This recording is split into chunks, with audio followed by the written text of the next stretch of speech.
Nenhum país tem fronteira com a França tão grande como nós. A Espanha tem fronteira com a França, não é maior que a nossa. Os países ali do leste, ali, Suíça tem fronteira com a França, Itália tem fronteira com a França.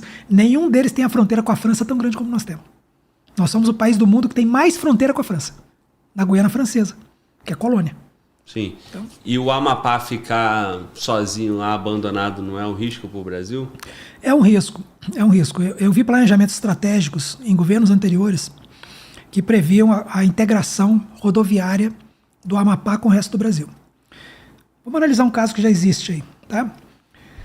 Hoje, você só tem uma estrada por meio da qual você, dirigindo um carro, consegue chegar em Manaus.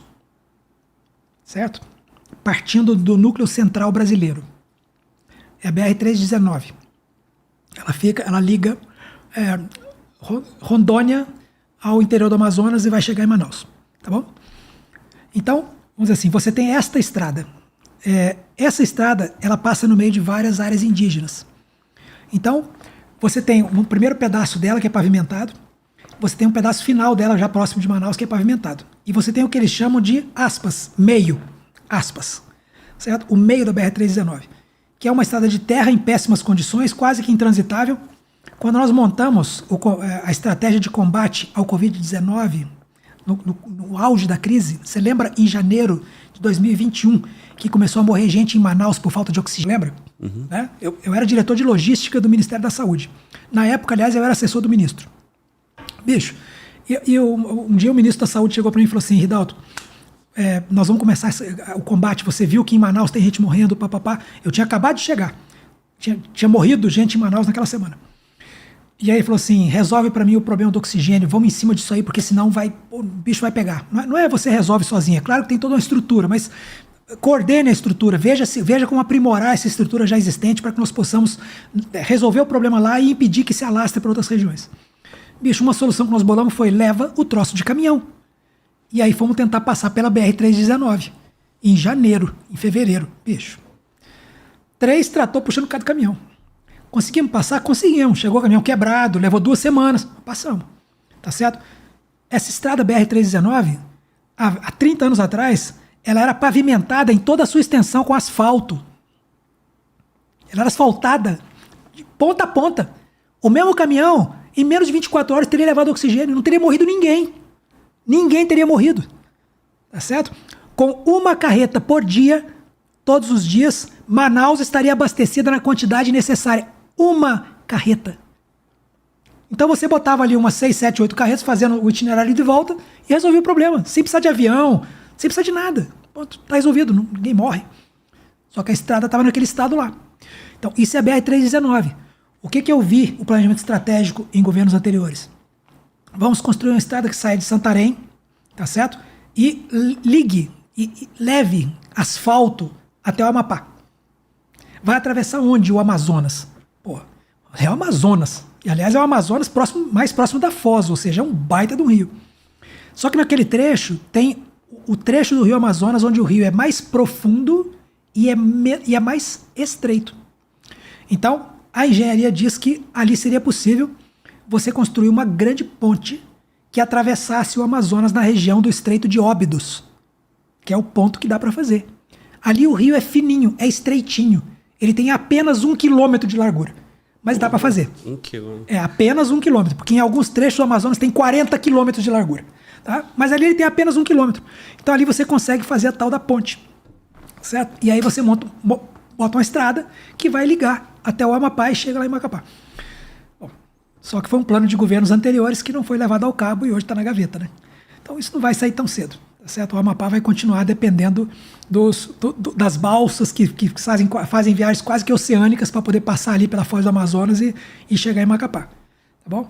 Na crise do oxigênio, para trazer o mesmo problema, tá certo? Em Macapá teve um dia que o oxigênio começou a faltar também.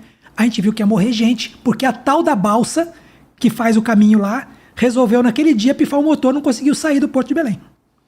E aí ia começar a morrer gente em Belém, porque todo o oxigênio estava indo nela. Pô, aí mobiliza a aeronave da Força Aérea para poder ir lá, apanhar os cilindros, que era cilindro, bota na aeronave, com correria, um risco louco para não deixar morrer ninguém em Macapá. Tá certo? É o que é. Então, mas aí se tem esse problema com com oxigênio numa questão pandêmica dessa, tem problema militar também, não? Tem. Você perde a capacidade de mobilidade estratégica de posicionar tropas, por exemplo, vai depender da força aérea, tá certo? Se um país quiser, se um oponente qualquer quiser dominar a Amazônia, basta dominar a Foz. Se você trancar a Foz do Amazonas, você domina toda aquela região ali, tá certo? Porque não tem outro caminho de escoamento. Teriam que ter as BR de ligação, não tem. Então você tranca a Foz do Amazonas, você bota uma esquadra poderosa ali, certo? De vários navios, porta-aviões, tal, né? Bota um submarino nuclear fazendo ali a voltinha ali, trancou a Foz. Aí trancou a Foz, ganhou a Amazônia. Então, mas isso não é nenhuma novidade, né? O Brasil não sabe disso, sabe bem, né? Sabe. E por que tá assim? Porque, infelizmente, olha só, vamos pegar um exemplo atual, tá bem? Então, houve um esforço para se pavimentar a BR-319, para falar daquela estradazinha ali que tem o tal do meio, que ninguém pavimenta. Mas houve esforço ministerial também da área ligada ao meio ambiente para que não se fizesse a pavimentação. E venceu, na queda de braço, no puxar a corda para um lado e para o outro, venceu a área ambiental. A estrada não será pavimentada. Sim. Então, mas, decisão de governo, e eu volto a dizer, não estou aqui fazendo nada político, não. Então, o governo tem que explicar, né? Sim. Aí quando fala em explorar a Amazônia e desenvolver aquela região, não bastaria levar mais ali a população e expandir? Porque sim. Manaus, por exemplo, é um exemplo disso, né? Uhum. A calha norte, o Amazonas, ele tem, a gente chama de calha. Quando você olha o rio, toda a vertente dele voltada para a Guiana, a gente chama de calha norte.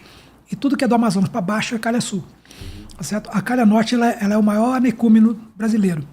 Tá certo? Tem as menores densidades populacionais, tem a maior dificuldade de estabelecimento de qualquer tipo de coisa, porque depende exclusivamente de ligação fluvial. Tá certo? Então, com isso, os tempos de transporte são inexequíveis, tal. Uma solução seria realmente mobiliar a fronteira. Quando você está numa área de fronteira, é muito comum que a população indígena busque auxílio no outro país. Porque a densidade do Estado brasileiro é tão pequena que o regional prefere atravessar o rio e ir para a Colômbia, ou ir para a Venezuela em alguns pontos, ou ir para o Peru em outros pontos, e buscar o apoio que ele precisa no outro país, que é mais fácil. Tá certo? Tal a pouca densidade de Estado que tem ali. Ali não tem estrutura de Estado, ali não tem Brasil ali. Tá certo? Não tem cidade, não tem saúde, não tem educação, não tem nada. Então o indígena, o habitante local, prefere atravessar o rio e praticar o espanholzinho dele e ir lá se socorrer no país vizinho. O aumento da densidade de população, que vai resultar na densidade do Estado brasileiro, para mim, deveria ser o objetivo nacional permanente do Brasil. Permanente. Tá certo? Para nunca ser esquecido. Que nem tem lá a Ucrânia dizendo que nem tem lá a Rússia dizendo que não vai nunca ceder aquilo lá. O objetivo nacional permanente.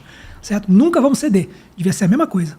Colocar gente lá, para nós, é objetivo inegociável. Nunca vamos deixar de fazer. Todo dia vai ter que ter alguém inaugurando uma casa lá. Morando lá. Mas não tem. Isso foi feito lá atrás. Foi, mas aí nós estamos falando da época dos governos militares, né? Aí começou-se a fazer isso aí. Não, eu digo bem mais antes, né? Quando... os portugueses. Os portugueses foram indo para o interior e se espalhando. Construíram os fortes que hoje delimitam as nossas fronteiras, né? Hoje o Brasil é o que é, romperam Tordesilhas, foram lá para trás e botaram os fortes que definem. Tá certo? Então, você vai numa região que nem Cucuí, por exemplo, lá na fronteira, na Cabeça do Cachorro, e você encontra uma coisa curiosa. Você encontra indígenas de tribos, etnias inteiras, que tem cara de homem branco. Você fala assim, ué, cadê aquele índio do Amazonas com cara redondinho, que tem uma refeição mais indígena e tal? Não. É porque aqui em Cucuí o português chegou aqui há 200 anos atrás, há 300 anos atrás, e se mesclou com a população. Então isso gerou uma tribo diferenciada, que tem feições europeias. Entendeu? Bem interessante.